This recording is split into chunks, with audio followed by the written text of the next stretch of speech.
Good morning, everyone. Today we will discuss topic of data and information. तो हम आपको पता होगा कि डेटा और इंफॉर्मेशन सुनने में सेम टाइप के टॉपिक लगते हैं, बट दोनों में जमीन आसमान का फर्क है। जैसे उसे दोनों बताने से पहले मैं एक एग्जांपल देता हूँ। जैसे मान लो एक मिट्टी होती है, मिट्टी को जो है सबसे पहले उसको भिगोया जाता है, भिगोने के बाद उसको कुम्हार जो है साइज देता है, तब फिर वो घड़ा बनता है ना। तो जो हमारा मिट्टी है वो क्या होगा, हमारा डेटा होगा, ठीक है। और जो घड़ा बना मतलब हम बहुत सारे अलग अलग डेटा को मिला के क्या बना रहे हैं, घड़ा बना रहे हैं, समझ लो, ठीक है। तो वो हमारा घड़ा जो है हमारा इंफॉर्मेशन होगा।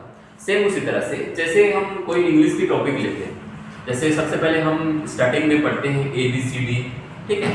अब ABCD पढ़ने के बाद A B बोलेंगे तो किसी का नाम तो आता नहीं है, ठीक है। C बोलेंगे, किसी का नाम रहता है क्या, नहीं रहता।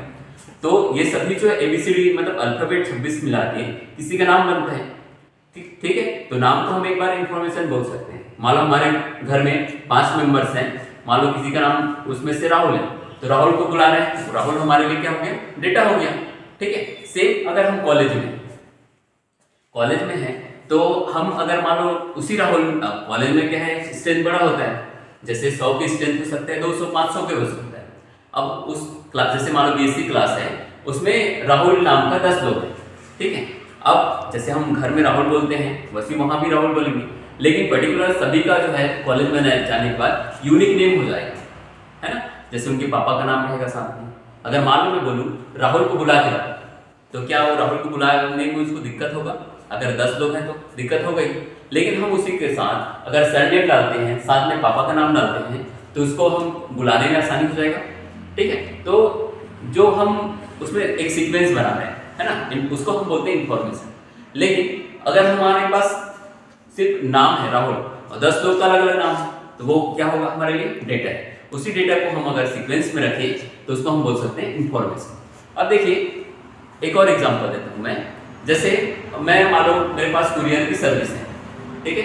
कुरियर की सर्विस में उसमें हमारा पार्सल आया है मान लो दिल्ली से, और आपका जैसे कुरियर है दिल्ली का। अब मान लो किसी का नाम है राहुल, अगर राहुल को मैं सेंड करना चाहता हूँ तो क्या सिर्फ राहुल नाम लिख के मैं भेज दूं तो चलेगा? नहीं चलेगा। क्यों नहीं चलेगा? क्योंकि इससे तो सिर्फ राहुल, अब शहर में बहुत सारे लोग का नाम राहुल हो सकता है, ये तो कहीं जा ही नहीं सकता। अगर मान लो मैं, तो देखिए ये जो राहुल है ना, राहुल जो लिखा वो जो है आपका होगा डेटा, ठीक है। अब इसके साथ साथ मैं मान लो इसके एड्रेस डाल सकता हूँ। जैसे मान लो मैं डालता हूँ हाउस नंबर, जैसे 5 डाल देता हूँ, तो ये भी लिखने के बाद भी नहीं जाएगा, क्योंकि ये कहाँ का है ना कहाँ का। जैसे आपका इंडिया में बहुत सारे गांव शहर हैं, उसमें से कोई ना कोई कहाँ भेजना है समझ में नहीं आएगा, ठीक। अब इसके बाद मैं डाल देता हूँ ब्लॉक नंबर, मान लो ब्लॉक नंबर 5। अब इसके बाद भी नहीं पहुंचेगा, बहुत सारे अलग अलग ब्लॉक्स हो सकते हैं। अब इसके बाद मान लो मैं वार्ड नंबर डालता हूँ, जैसे हर शहर का या हर गांव का या छोटे गांव बड़ा शहर कोई दिक्कत नहीं है, मतलब हर किसी का कोई ना कोई यूनिक नेम होता है। जैसे मान लो यहाँ पे ब्लॉक सिविक सेंटर डाल देता हूँ, या सेक्टर 1 एंड भिलाई कर देता हूँ, भिलाई, और यहाँ पे डाल देता हूँ CG, और यहाँ पे डाल देता हूँ पिन।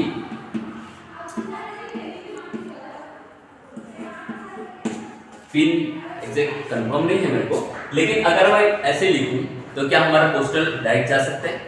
जा सकते हैं, क्योंकि हमारा जो डेटा है अब वो अरेंज हो गया है ना। इसको हम सिस्टमेटिक ढंग से रख लिए, तो इसको हम बोलते हैं arrangement of data is called information, ठीक है। अब इस सभी जो है छोटा छोटा डेटा है, सभी को जो है सीक्वेंस में या ऑर्गेनाइज तरीके से रखे हैं, उसी को हम बोलते हैं इंफॉर्मेशन, ठीक है। तो थोड़ा से इसका थ्योरी पार्ट में चले जाते हैं। जैसे सबसे पहले लिखा है data is a collection of numbers, alphabets and special symbols.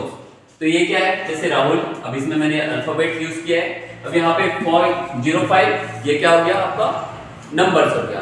अब इसी पे मैं कुछ सिंबल यूज कर सकता हूँ, ये ब्रैकेट, ये आपका सिंबल हो गया। इस तरह से जो है हमारा जो डेटा है अलग अलग छोटे छोटे अलग अलग टाइप के जो डेटा मिला है इनका बना है इंफॉर्मेशन। और information is a collection of data, ठीक है। ये सभी डेटा था, उसको हमने क्या किया, सीक्वेंस वाइज बना दिया। अब उसी को हम क्या बोल रहे हैं, इंफॉर्मेशन। अब देखिए इंफॉर्मेशन इज अरेंज, मैंने एक एड्रेस का एग्जांपल दिया था। अब ये जो है आपका अरेंज्ड है, house number, block number, sector, खिलाई, जो भी, ये इस तरह सीक्वेंस है, मतलब ये आपका इंफॉर्मेशन है। ठीक है। अब तीसरी बात, data is not so meaningful. अब देखिए यहाँ पे मैंने राहुल लिखा, मैंने एग्जांपल दिया कॉलेज का, कॉलेज में बहुत सारे लोग राहुल नाम के हैं। अब उसमें से किसी एक को बुलाना है तो क्या सबको बुलाओगे क्या? नहीं। तो ये क्या हो गया? डेटा। लेकिन इसी को हम इंफॉर्मेशन इज मीनिंगफुल, मतलब इसको हम राहुल शर्मा लिख देते हैं। तो जितने भी, अब मान लो 2 शर्मा है, उनके पापा का भी नाम लिख देते हैं, तो उसमें तो यूनिक नाम आ जाएगा। अगर इसको बुलाना है राहुल कुमार शर्मा स्लैश उनके पापा का नाम, तो उसको हम आसानी से बुला सकते हैं।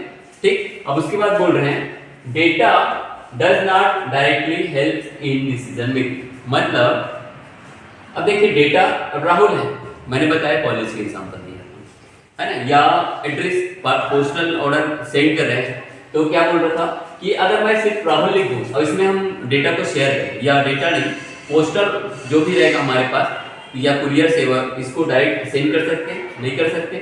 इसके लिए क्या करना पड़ेगा?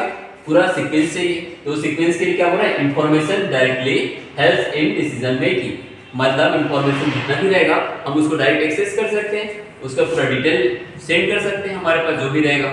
ठीक है। तो इस तरह से हम डेटा एंड इंफॉर्मेशन में अंतर थोड़ा सा देख सकते हैं। ठीक है। ठीक है, थैंक यू।